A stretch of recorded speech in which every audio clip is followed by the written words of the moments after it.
Okay, welcome everybody to this session of the Local Champions program. Today, myself and Paige will be your hosts in talking through some tools for engaging your team. First, I'm going to start off with my own Indigenous land acknowledgement for here where I live in Rhinebeck. And what I discovered is the Sapasco Indians were the native people that lived here before the Dutch came and settled the area. And what's so fascinating to me is the main road, one of the main roads that goes right through Rhinebeck, sort of west to east, west all the way from the Hudson River going east all the way up to Sapasco Lake. That was the Native American trail. And it was called the Sapasco Trail.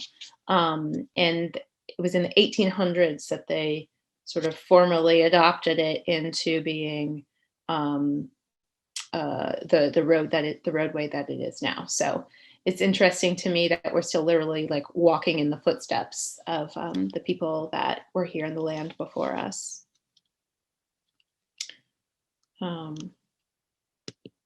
Okay, so here's our agenda for today. Really, the goal is to give you some support when it comes to this action of the Climate Smart Communities program, which is all about creating a task force. So we're going to get into, the nitty-gritty of what to submit to get points for this action. But then we're also going to explore this more in depth and do some exercises together that will also get us trying out some activities that you can do with your own task forces. And I also have some just like real, almost like technical tips that I'll share. And we're also really excited that Paige will be putting on her therapist hat as a former therapist and actually getting into some approaches for dealing with people. So it's going to be an interesting session today, and we'll have some moments for discussion throughout. Okay, so yeah, beyond the formality of, literally what are you going to submit in your filing, we'll be getting to the trickiness of working with people. Okay, but just some basics first, make sure we're all on the same page.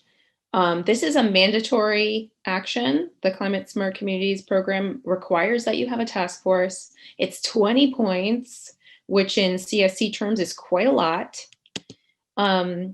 So the thing that you're going to need to know for your filing is you have to have made it official. There's a formal step, which is getting your town board to either pass a resolution or approve an executive memorandum.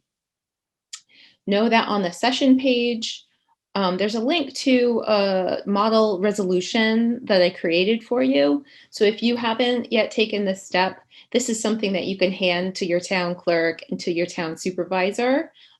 Just customize it for your own purposes.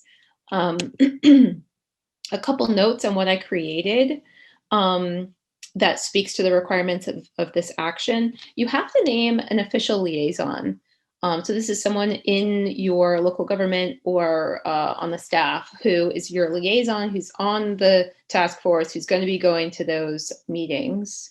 And then the other necessary things that you would also upload is a roster of who's on your task force.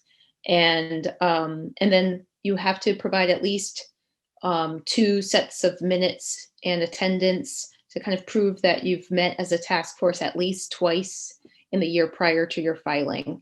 And I recommend that you're meeting a lot more than 2 times a year, and I think most of you are. But that's like just the minimum requirement. A couple of notes about that model resolution that I provided. And of course, feel free to tweak that to what works best for you.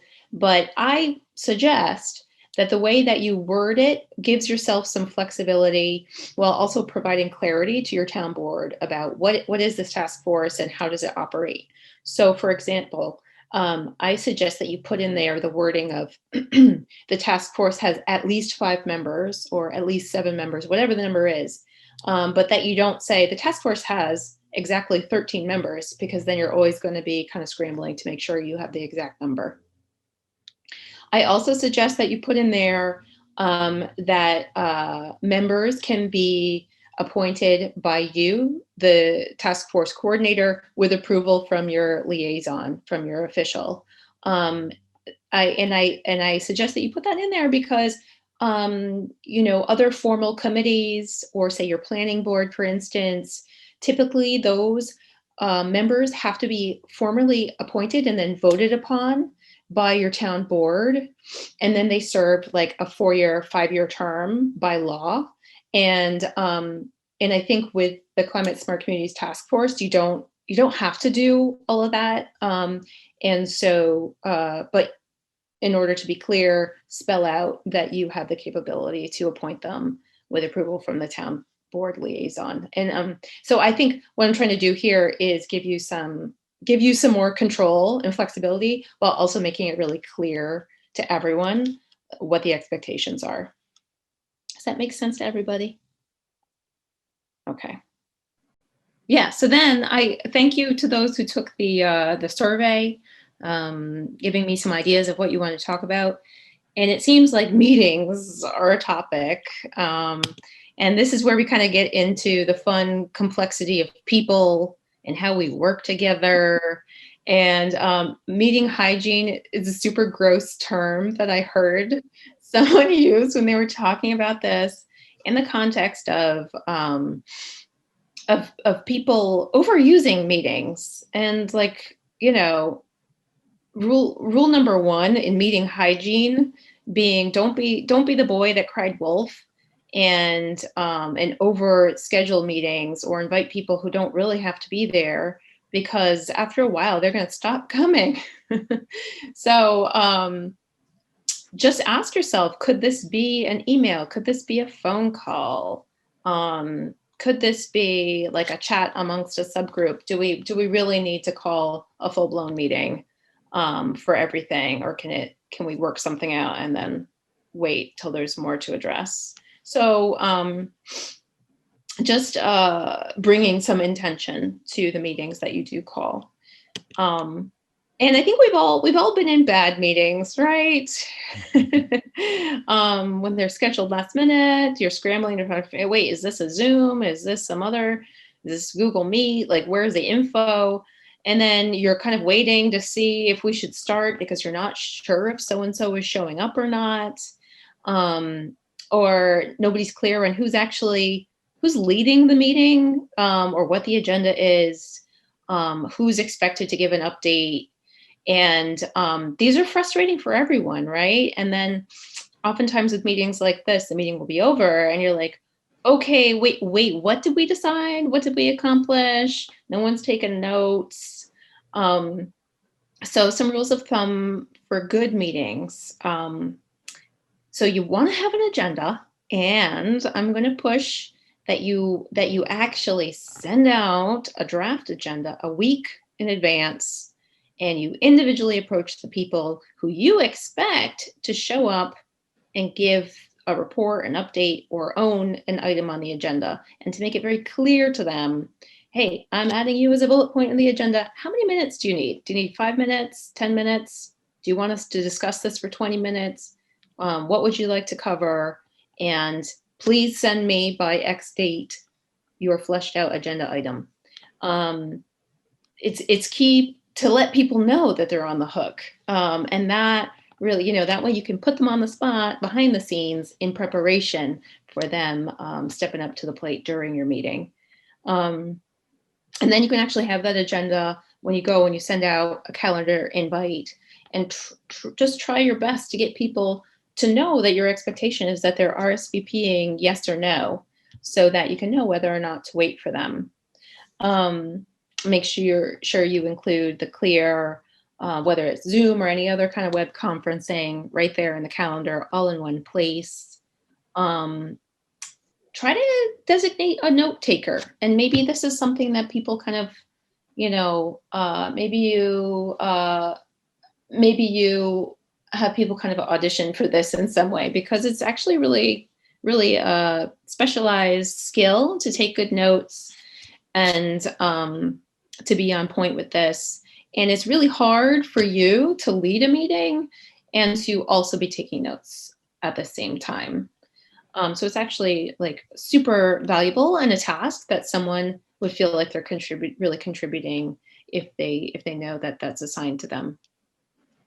And do your best to model being on time, and keep time. If you want to be someone who's running a really tight ship with your meetings, then your agenda includes some, 5 minutes to this, 10 minutes to that, 5 minutes to this other item, and you're keeping time and you're ending your meeting on time, whether or not you've actually gotten through everything.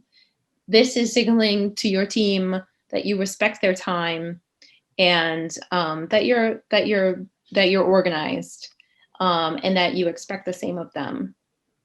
So this is kind of like, and these are also items that you can discuss with your task force and see if they have other ideas for how they would like meetings to go. So this is, it's never going to be perfect, but here are some, I think these are kind of the basics of running a meeting that people feel is professional, and feels like you're creating a structure where things can get done. I should also note here, also taking attendance and minutes is something to be in a good practice of, especially since this is like a government task force. And then I also wanted to acknowledge like the rules that I've gone through are kind of maybe most appropriate for your monthly. I would propose you have a monthly meeting for your task force, and like on a regular day of the month, so everybody would know. The Climate Smart Community Task Force meets on the second Tuesday every month at this location. And because again, this is a public community government project, so those are the expectations for these types of meetings. But really what I wanted to also acknowledge here is that there are other types of meetings, and part of the frustration I find people get with meetings is, when every meeting turns into a brainstorm, that can be frustrating for people, especially for the type A people. But also, like, if every meeting is just a monthly check-in with this agenda and you're reporting on your projects, that can also just get kind of boring and uninspiring, maybe. So I wanted to acknowledge there are these other types, right? And we're going to go through some of them and actually try out some tools together that would help facilitate some of these other types of meetings. And I should also note here that the community workshop meeting, that's really what your whole track 2 with local champions, with the Regenesis group, that's all building towards a community stakeholder meeting. So that's a big nut to crack, and one you will be working on with Bill and Joel. But yeah, I'm gonna lift the lid on some of these other types of meetings, starting off with the government board meeting and public meetings and public hearings. And there's a few things to know about these. And for those of you who have worked with local government for a longer period of time, maybe you're familiar with this, but some of these things I'm going to talk about were new to me, and actually like made my experience of local government sort of off-putting, because I wasn't aware of like, oh, why are they running the meetings this way? So if you want to have a town board actually discuss something publicly that relates to your work, or if you have something that you actually want a decision made, yes or no, about something that you're asking of them, you have to get on the town board meeting agenda. And typically town boards meet once, sometimes twice a month. And the agenda needs to be publicly released a certain number of days beforehand. So if you want to be on the agenda, you got to talk to your town clerk and ideally your liaison at least like a week in advance. Okay, so it takes some advance planning. They're going to want to know how much time you want. Usually, if you're giving like a report or something, maybe you get a few minutes. If you really have a presentation to do, you could request more time, or maybe even do a standalone meeting. But these are things that you just have to be worked out in advance. It's not an informal, like, oh, can I just show up and chat type of situation. And if you have something where you actually want them to be giving you a decision on they're going to have to vote yes or no. So whether it's a resolution or somebody's making a motion to approve something, you want to talk that through in advance with your official liaison and with the town clerk. Okay. The other way that you can voice something would be if you see public comment as one of the agenda items on the town board meeting agenda. Public comment it's a formal way for anybody in the community to get up and voice a concern or feedback. You could use this as well if necessary, if you can't get on the agenda formally. But just know that the public officials, though they're required to listen to the comments made during public comment, by law, they're not required to respond or to ask follow-ups. And so it can feel kind of weird, awkward. It doesn't feel like a dialogue or a conversation necessarily. Mm-hmm. You might be met with stony silence, and that can feel like just really awkward unless you know that that's kind of like the way it might go. And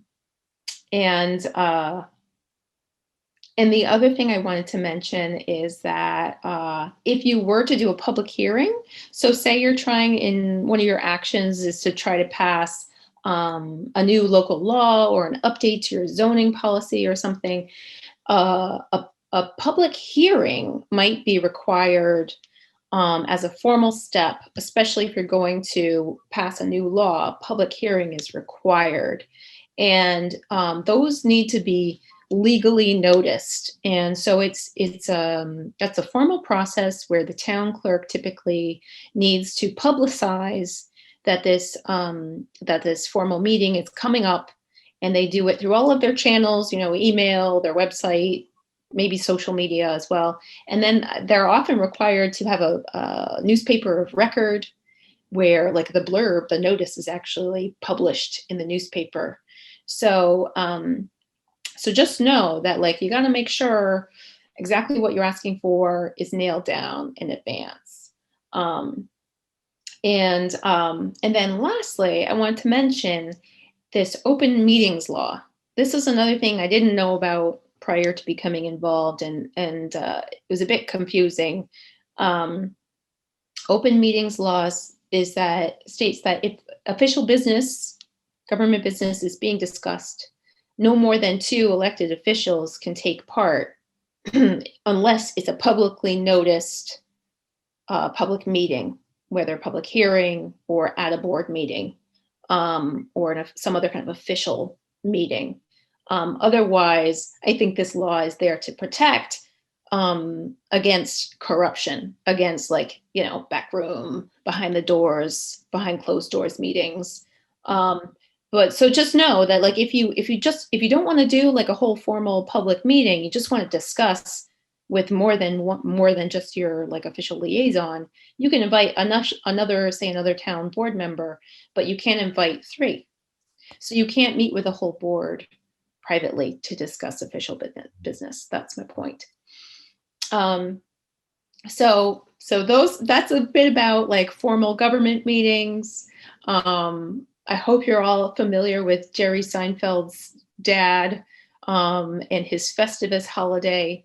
where everyone at the holiday dinner table goes around and does the airing of grievances. And that's often it can be the vibe of especially public hearings and public comment.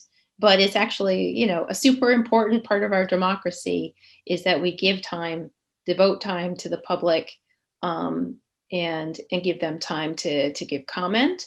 And if you are working on a project where you really want the town board to hear from the public and hear the reaction to your proposal, you know, do some legwork to make sure that people know that they should show up and that this is how public comment works. Okay. And then, like, you might have to do some work behind the scenes to make sure that people know when to show up and how it works. Okay. Okay. The next type of meeting I want to talk about is brainstorming. In my opinion, I love a good brainstorm, but I like when there is some format and intention brought to a brainstorming meeting. And then I really feel like there's got to be something done with the content that you generate. Otherwise, it can be very fun and creative, but you want it to actually lead into something. And then oftentimes, you want it to lead into maybe more of a strategy session where then you're actually taking some of that content and talking about, okay, well, how are we going to sequence these projects, or who are the point people and what are the actual tasks that then fall under that point person, and then how do we prioritize all the things that we want to do and take it to the next level. So those two types of meetings, in a little bit, we're going to do some sections where we're going to test those out together. But first, I wanted to dig into the structure of your task force, how to recruit, how to lead, how to manage your task force. And I know not all of you are at the same place with your task forces. Some of you already have them and they're raring to go. And then some of you are just thinking about how you're going to recruit. And also, to Madeline's point, you might have different origin stories to your task forces. It's very common for them to emerge from a pre-existing conservation advisory board or committee, or some other kind of environmental committee, or a specific town project. Like, I think, Christina, a lot of your folks came from the waterfront project. Or perhaps there's an activist group that's really getting together and wants to pursue this. And so, depending on kind of the flavor of your origin story, you might actually look at the folks that you have and be like, oh, I see that, you know, a lot of us are activists, so we might be really good at marketing and communications and community engagement.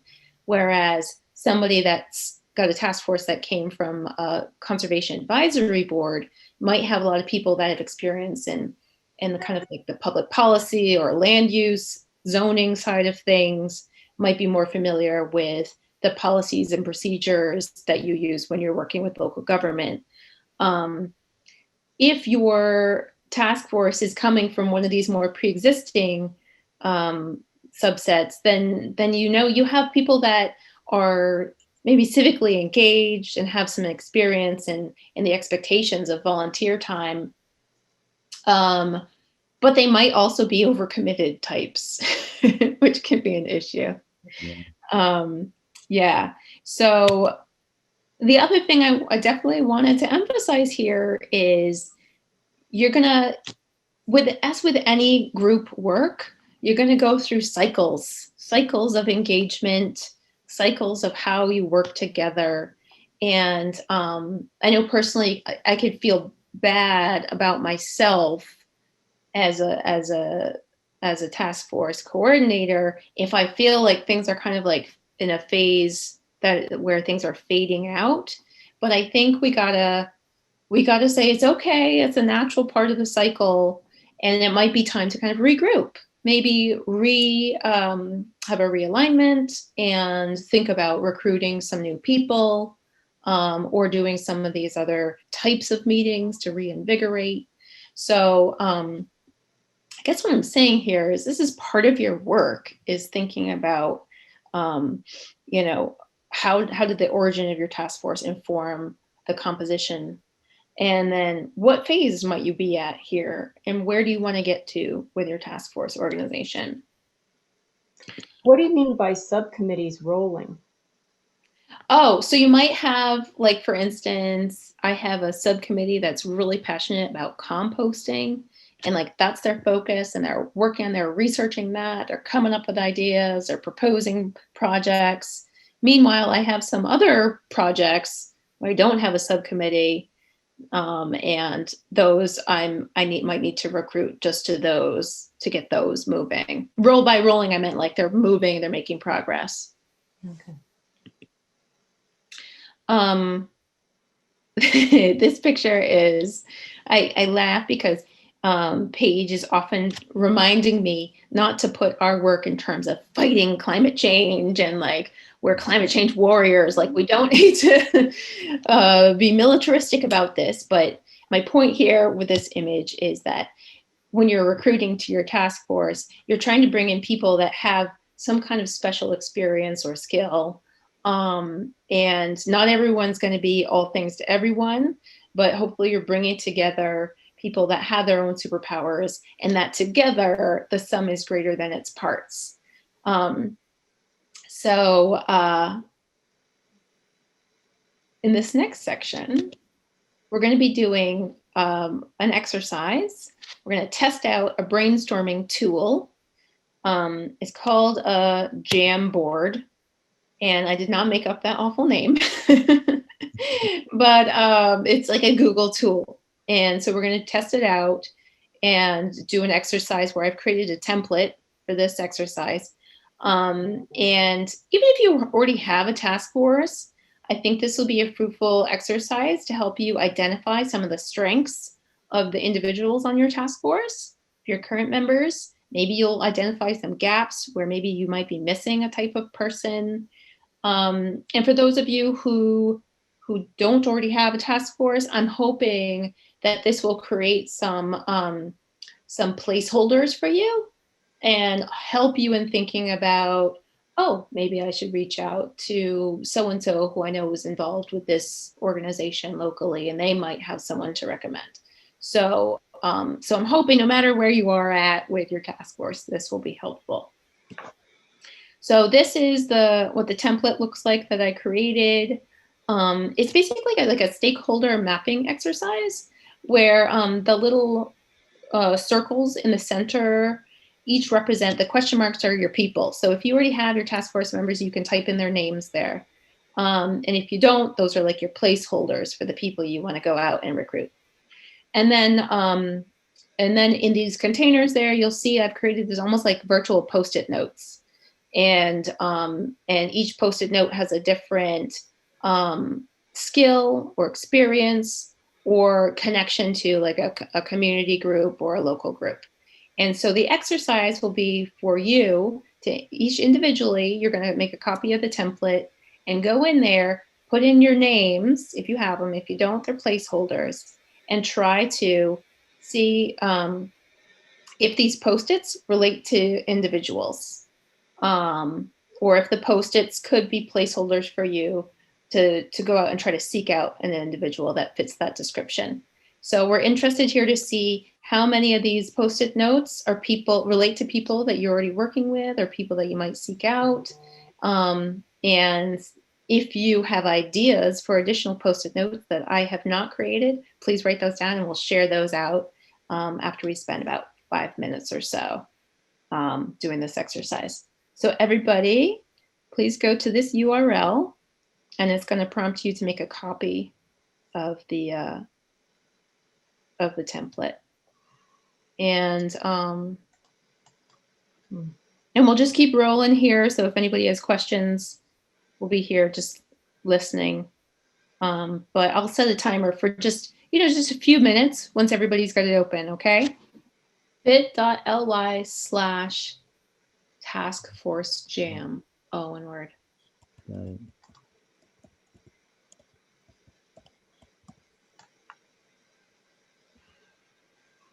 So the idea is you're trying to identify the skills or expertise or community connections that your task force members have. So So you would just drag the Post-it onto them. Onto the person. Mm-hmm. Yep. Okay.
All right, so maybe we'll just do this for another minute or so. I really, you can feel free to finish this up later. I want to just also just try it out. So I'll give you another minute.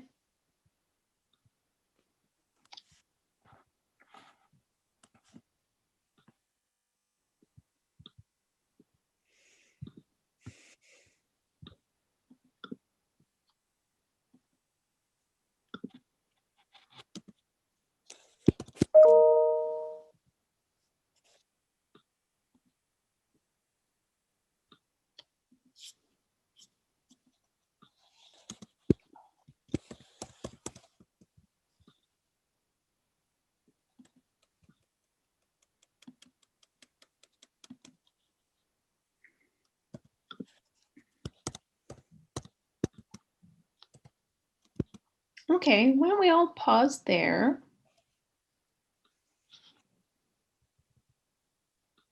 So yeah, so the idea here was to try to have you test out what it might be like to use a tool like this Jamboard, where you could design a different sort of exercise with your task force if you want to do one of these brainstorming ones. This was just one that I set up to help you brainstorm individually. But this is actually a tool similar to other Google Drive type of tools where you can all come into the same Jamboard as a task force and be working in there simultaneously. So that's another way that you could use it if you wanted to structure like a brainstorming type of session with your group. And it's free. It's just another one of those Google tools. So, but what did you all think of this exercise? Did you find that you had any task force members that had, multiple Post-it notes, or maybe you had some task force members that you were like, wait, what? None of these relate to them. I mean, you could also readapt this template to ask people to create those, instead of using my predetermined Post-it notes, you could ask them to create Post-it notes that they feel describe attributes that they have or attributes that they would like to see other task force members have. You could, as a task force, try to identify some gaps that are missing. It might be good to do a version of this exercise with them to really try to unpack, what is it that they want to provide? Is it that they will, provide updates or opportunities for engagement with events with the school district or something, like try to unpack that and delve a little bit into, besides showing up and attending meetings, and what is it that they really want? Because I'm sure they want to feel impactful too,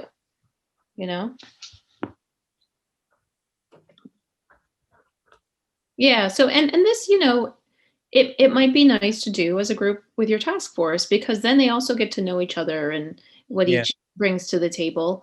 Just I would say being mindful of people who, maybe don't have a ton of experience that you would recognize like down on paper, but maybe they bring something really special to the table, and just that they're great. You know, there's someone who's great because they always show up to help set up an event, and they're always, you know, they're there to be a worker bee. I mean, that's super valuable too, even if they don't, you know, they don't have a PhD in this or that. And I think doing this sort of exercise with your task force also makes it so that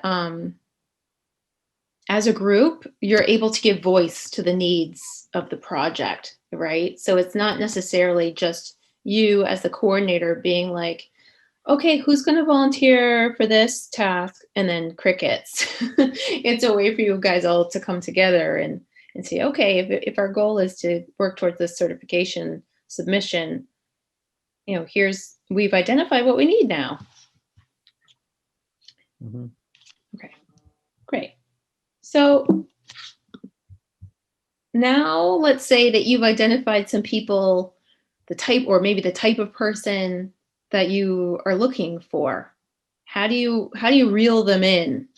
Especially if you've already kind of tapped on all of these community groups, and maybe you've already put the word out through partner groups, and everybody's already overcommitted. Maybe there's a volunteer out there in your community who's like hasn't become involved yet because they've been waiting for you for this opportunity, and now you've shown up, and now we gotta let them know that this exists.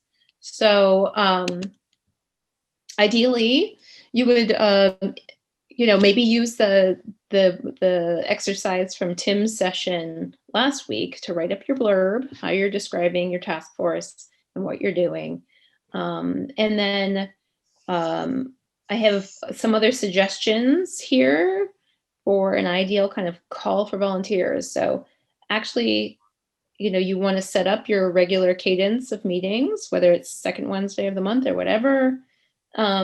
And then, you know, call out some of this particular skills or expertise you might be looking for.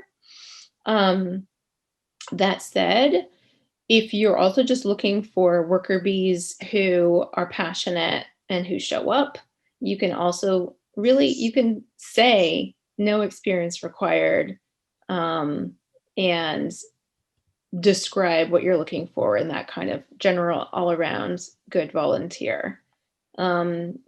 And in that case, you don't want to be intimidating, right? Because you want people to come forward. I would also say, create a form. You could just use a Google form, and with an application, so that you're capturing everything in one place in terms of their contact information and how they heard, and you can have a couple application questions and have a deadline, just to create some structure in your recruitment here. And then you want to have some structure to your interview process, right? So say your deadline has passed and you line up a couple of candidates for interviews, have an interview process. It's great if you have, it's you, but another person from your task force to be your partner in interviewing. And why go through the extra effort of coordinating with another person? We all have our own internal biases and moods and personal preferences. And it's great to have another person there as your buddy, just for another perspective on the interview. Interviewing is such an odd thing, and it can be very stressful, especially for the candidate. And it's stressful for you, so don't put it all on you. Get a buddy, plan out your questions in advance, divvy up the questions, and then you both take notes and compare notes after the interview. The other thing that this does is it doesn't put it all on you to be the decider. You have another person to bounce ideas off of. And also, like, I think maybe it was one of you was saying, you know, we haven't done any interviews because we've just been desperate for volunteers and we'll take anyone we can get. I would still suggest doing an interview process for a couple reasons. One, it's an opportunity to really get to know the person, and to set expectations about their participation on the task force. The other important thing is it gives you the opportunity to say no. And I know it would feel odd to say no to somebody because this is a volunteer situation and everyone, is coming to this with the best of intentions, you want to assume. But sometimes you gotta be able to say no. And again, that's another good reason for having a buddy along on that interview process. So, with that said, we're going to now move into the section about navigating difficult personalities. And this is where Paige gets to put on her therapist hat. So Paige, take it away. All right, thanks, Vanessa. Maybe I'll begin sharing, okay. And I'll try to do that trick.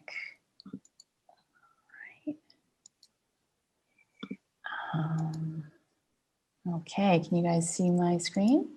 Yep. Okay. Present. Okay. All right, so you can just see the screen and not my notes? Okay, good. All right, so yes, now I'm going to talk about navigating difficult personalities, mainly to help you guys support you in getting the job done while you're maintaining your sanity. Mm-hmm. So the work you guys are all doing is obviously a challenge, but sometimes the hardest part of it is navigating personalities. And Vanessa and I discussed how it can be particularly hard with a task force because you don't have a culture already as you would in a job, as you would in a nonprofit, corporate culture, even just a professional culture like psychology, whatever, where you might have a board that would hold ethics and all this. So, it's sort of a free-for-all, and you get all sorts of people coming in, and they may or may not be helpful. But like Vanessa said, they might be worker bees. There are different ways to find how they can be helpful as a leader. But I'm going to offer you some tips for working with your task force. And, with the caveat, you've all been in the world for a while, and you surely have your own ways of addressing difficult personalities. But hopefully this might bring some clarity. And Vanessa and I look forward to hearing how you've learned to handle difficult personalities and all the challenges that I'll discuss. So I'll map out what you need to keep an eye out for as you recruit new members. So as Vanessa was saying, you're leading this task force and you can set certain norms and expectations. But, the volunteer dynamic is tricky because if someone's behavior is counterproductive, it's hard to enforce accountability because their time is really a gift. So you can give feedback, but in extreme cases, if they can't hear it, you may have to let them know it's not going to work out. And then the other thing is that you're going to be dealing with people who have more power than you. So that's more difficult. You have to work with the town clerk and the town board, and you have to find a way to function. So what I am going to lay out may help you decide when and how to manage and work carefully with fragility in people that you lead and people that you're under. How to deal with people with more power than you. So again, I'll just say, you all seem like sophisticated and emotionally intelligent people. So I imagine you're already pretty good at navigating personalities. I hope to offer you some additional tools for your toolbox or validate what you already know. So as Vanessa pointed out, it's helpful to create structure and expectations around feedback and communication. And this establishment of norms helps create a safe space and a container. But even if you succeed at that, you still may run into the challenge of difficult personalities. And Tim Guinea gave us specific psychological perspective on how to deal with climate change deniers. And part of what Regenesis is offering is a social psychology. So understanding how people can create or really sometimes destroy coalitions. So I think Genesis is bringing a really important social and political science to this. And I will offer you perspectives from contemporary psychodynamic psychology, which is, it addresses the personal dynamics between individuals and groups. So recognizing different kinds. There are so many that I could talk about, and there are just lots of varieties, as you've no doubt noticed. I'll give you a sketch of 4 common ones that you've probably experienced, and we all find ourselves having to navigate. And then I'll explain one more in depth. So if you recognize different patterns, that's sort of half of it in terms of navigating it in a way that's helpful and useful. So I think that if you recognize it, you will intuitively begin to engage in a constructive way. And one key to this is recognizing traces of these traits in yourselves, in ourselves. Which, when I wrote this down, I started to think, I remember this time someone said to me, you think you're easy? And honestly, I did. I was like, yeah, I do think I'm easy. And so all of us think we're easy, probably, because we understand ourselves. So it's humbling. But we have to look for like smidgens in there of ourselves, of what I'll describe. And maybe you won't see it or feel it, and you'll relate to something I'm going to describe. So it's not to say that all of this applies to you. But when we see it in ourselves, if we can relate it all, it'll help us develop empathy, which ultimately will make things easier for us.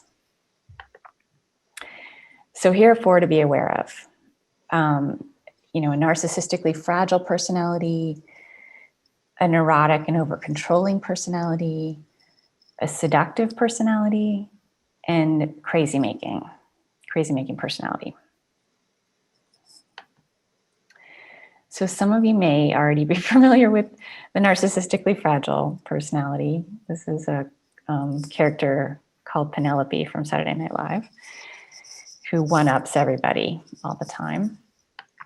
So a narcissistically fragile person would need to be right, would need to be recognized at all costs.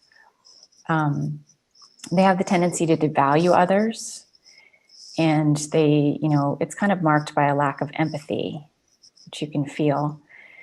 There can be grandiosity, and they can be entitled, and they can feel envious, pretty easily, but also believe others are envious of them when they might not be. So ways to handle. So basically you're trying to hold the tension between not wanting to put up with them because it's annoying and being sensitive to why they are this way. So first, it would be helpful to calm yourself down if they're irritating you. And, it's near impossible to be skillful when you're reactive. So it's important not to react too quickly, and don't jump to what to do about it. Spend time asking, like, what is this? What's going on? And spend time checking out your own response before you do anything. So, I'm suggesting basically that you want to manage it in some way, but not at their expense. So for instance, like I noticed that my own need to confront or tell the person off if I really feel angry, might be my own narcissistic reactivity. And most of us, this is interesting to me as well, most of us might feel the urge to shame them. They pull for it. They might do things that make you think you want to. It's a dynamic that they're creating, and they're wanting you to dance with them. So notice that, and then try to resist it. They will also try to shame you. It may not be obvious, but they feel a lot of shame. So, and they'll be projecting that onto you. You may also feel pity or disgust, but you probably won't feel threatened by these people who have a kind of full-blown expression of this personality type. But the key always is to pay attention. If you pay attention, what to do will come to you with any personality. So including pay attention to your own felt responses. And it's always about your relationship with your feelings and figuring out how not to just suppress it or to react. It's really an art to balance those two things. So the next is neurotic and over-controlling. And this is more your run-of-the-mill. Narcissism is a little more directly obnoxious, and this is more subtle. And it's, you know, a narcissistically fragile person probably had a harder time in childhood than just your average neurotic person. But, you know, it's still difficult. So there's guilt tripping. There's an attitude of I'll do it myself. And, you know, like if I don't do it, it's not done right. They reject help. They ask for your help and then they reject it. So it's kind of a yes, but dynamic, which can be, you know, confounding. We usually think that what people are saying to us is logical, but, you know, it is, because there's a reason why they're doing it from long ago, but it also isn't if you're just trying to relate to them. So it's basically anything that doesn't come from me, I don't accept, and I need to be in charge. And they tend to be more passive aggressive. Yeah, so that's the neurotic and over-controlling traits. And ways to handle. You just, you know, start using statements about sharing control rather than you or me having all of it. Okay, seductive. So there are many ways this can happen. This is, you know, a real charmer.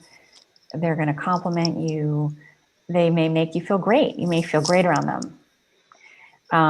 But they might be using seduction to get what they want.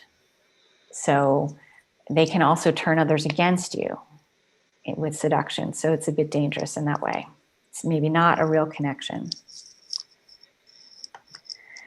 So ways to handle. Again, always start with yourself. You know, how is it coming up for you? You may be repelled because they're not good at it. Some people are very good at it and they charm you and you don't know what's going on. And then others may not be, and you might sense that. You may feel disturbed because they mirror your own seductivity. You know, all of us are maybe a little capable of this in harmless ways, but are you aware of how you're seductive or how you're seducible? So just get curious about that. And in general, you know, for all personalities, you know, therapists are no healthier than their clients. They just have a sense of humor about what their patterns are, and they can look at it. And so, you know, I've tried to make it a badge of pride to know myself in this way. And the point is really to not be reactive, and there's not any one thing to do. Okay, crazy making. So these people gaslight.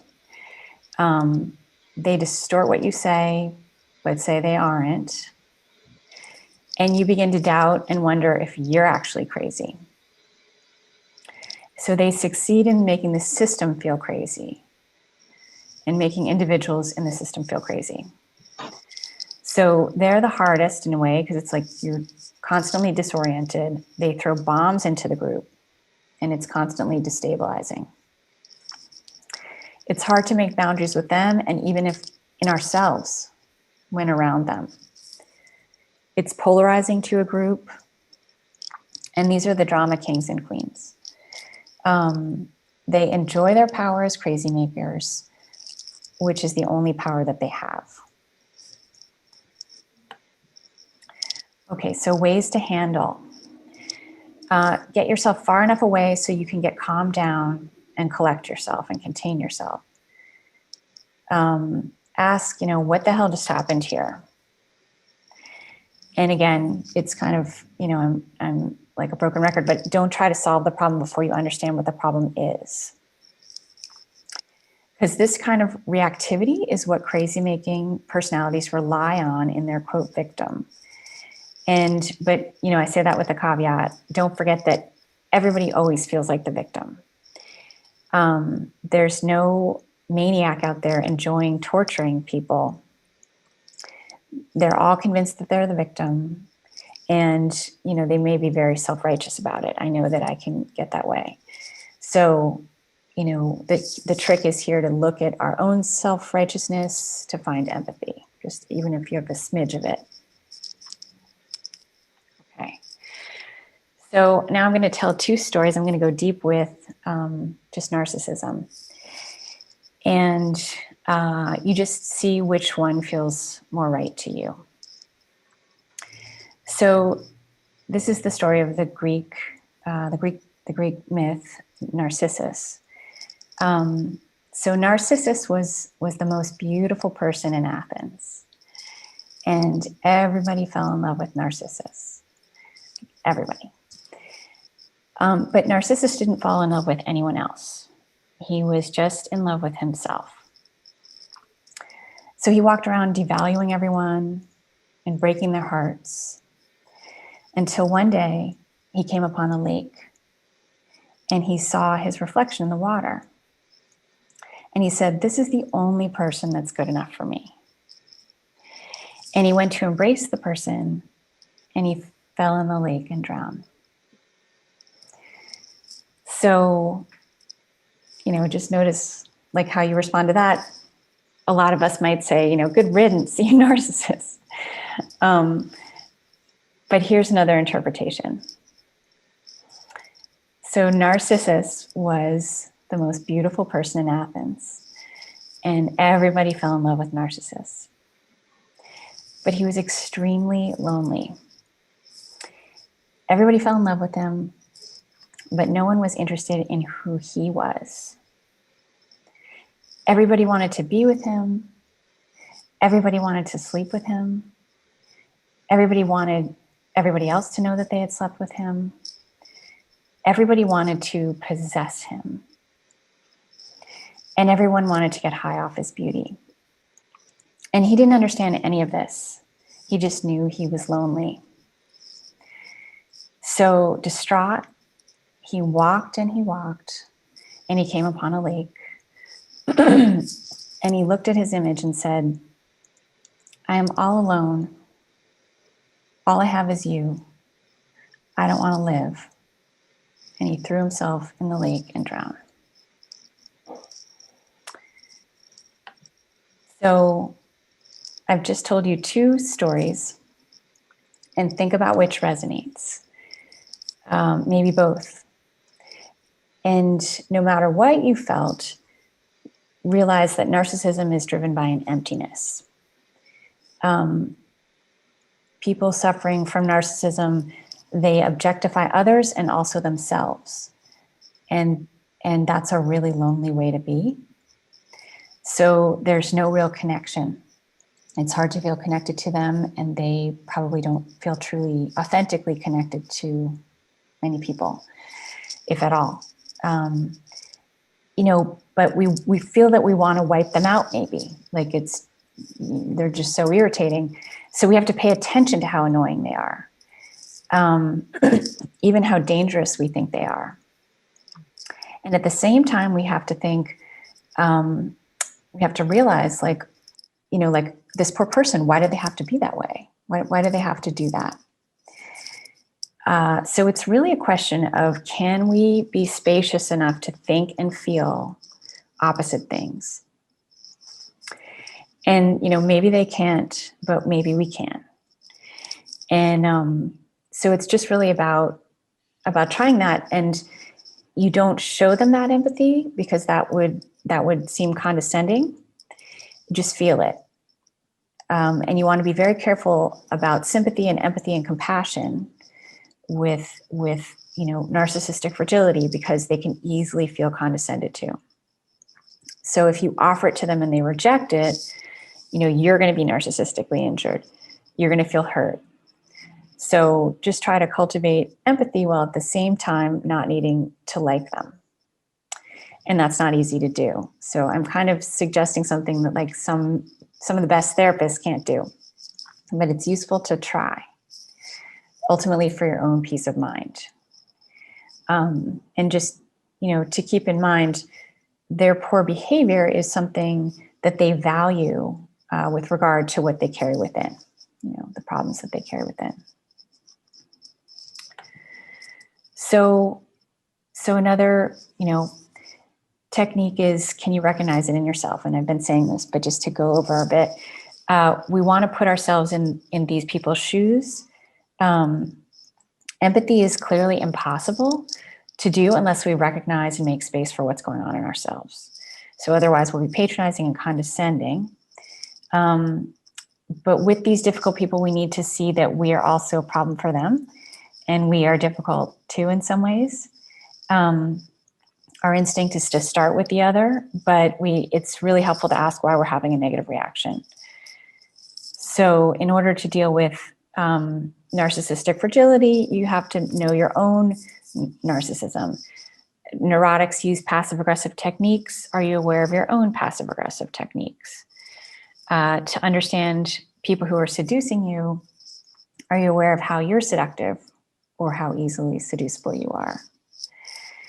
And, as many of you probably already do, just making it a badge of pride to know yourself in that way. But of course, this is like a lifelong endeavor. But it's helpful, we can be kind to ourselves and look at things less with a pathological lens and more of a curious and forgiving one.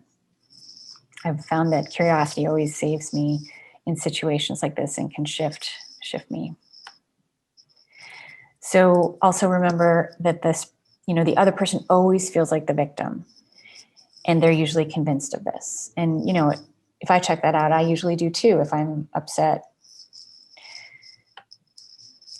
And then always, not reacting quickly. It's important that we don't, to just notice what we're experiencing and spend time thinking, what is this? Hold back and check things out. And also, you want to find someone to talk with about this. Someone else may have had a very different reaction. Is everyone having this reaction, or is it just me? But a key to this is you want to be careful of triangulation. So it could cause more drama in some cases to talk with someone in your group than not. It can backfire. So notice that some will want to with you. Notice that you want to. Ideally find people who are not in the culture to talk about it with. And of course, we can all talk with each other. Therapists hire supervisors to sort out what's happening with their clients. And that's why organizations hire consultants, and they don't usually ever hire people within their organization. So basically I'm suggesting, self as instrument. Recognize your immediate emotional response as information, and it's information about the other person as well as yourself. Was it fear, disgust, disdain, shock, dissociation? Allow yourself to feel your dislike. Try to understand it. And if you're less familiar with your own reactions, then it's harder to discern whether it's about them or your reactivity. Using the self to understand others through your own reaction requires you to discern the difference. So, if I'm threatened by everybody, I can't trust the fact that you're threatening me. But if I'm not, I might wonder, well, what's this all about? So pay attention to your first reaction and don't either go with your first reaction or suppress it. So I hope this has been helpful as you consider the people that you're going to work with to achieve your goals, and that you don't come across people who are too difficult. And even if you do, I hope that it's workable and we can support you.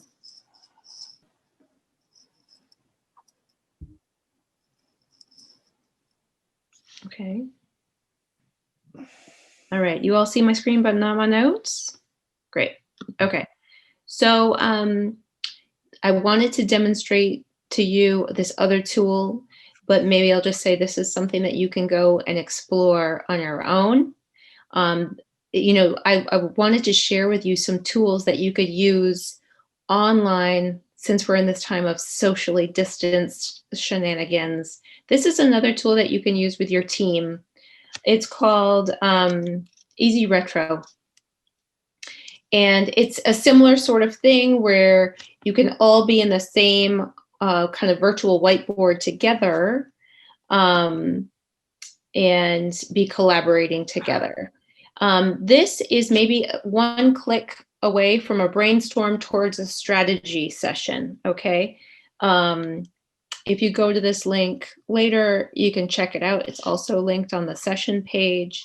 The exercise I set up was for us to kind of brainstorm things that we like, learn, lacked, or longed for when working with teams, but really just maybe explore the tool. You could use it if you were, say, coming up, looking at all your projects, and you needed a tool where you could say, okay, this one, these projects are going to be in this column because they're still in the consideration phase. Over in this column, we'll say these are the ones we're actively working on. And then in this other column, we're going to put these off to the future. So it's a way that you can use a column structure to sort of sequence out your projects in a collaborative way. The other cool thing about this tool is you can then vote. You can all generate your virtual Post-it notes, but everybody can get a certain number of votes. And in that way, you can, as a group, sort of see what rises to the top. So I was going to bring us through this collaborative exercise, but we can do that some other time. So just another tool to try out if you're looking for a thing that will group generate ideas, but then either give them some more structure like sequencing or prioritization in a consensus building sort of way. Okay, so I wanted to share some quick tips, some very actionable technical tips that I think are just huge time savers. And that I really have used throughout the CSC process. So you have the Climate Smart Communities portal, of course, where you're going to be uploading all of your documentation for your filing. But I found I needed this Matryoshka doll system of nested folders. And so I used Google Drive. And actually, my collaborator on the task force, Matt Stinchcomb, set up a folder for each one of the pledge elements, the 12 thematic sections, and then nested within that, you would have a folder for each of the actions. And then each action folder, I found myself needing a folder for just research or miscellaneous documents that I was using to inform the approach to that particular project. But then a folder where I was putting in, okay, here are the finished materials I'm actually going to be uploading to the portal. Okay, so in my mind, this was almost like my staging area as I was preparing, working towards the certification submission.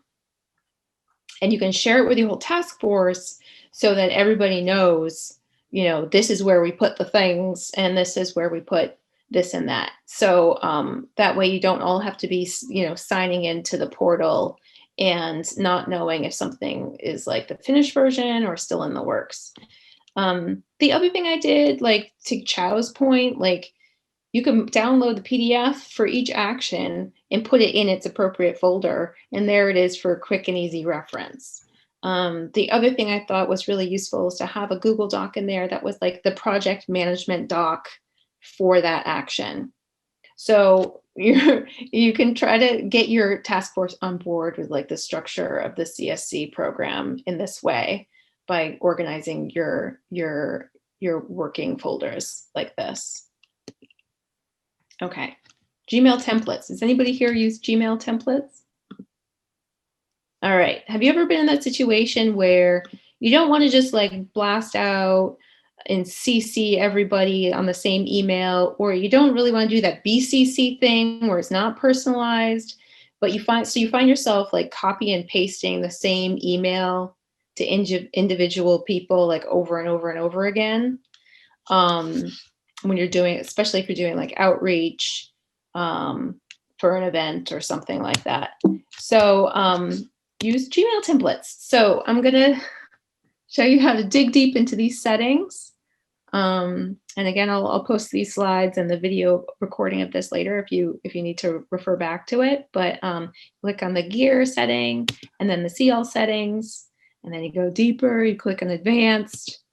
And so there you'll see templates and you want to enable it.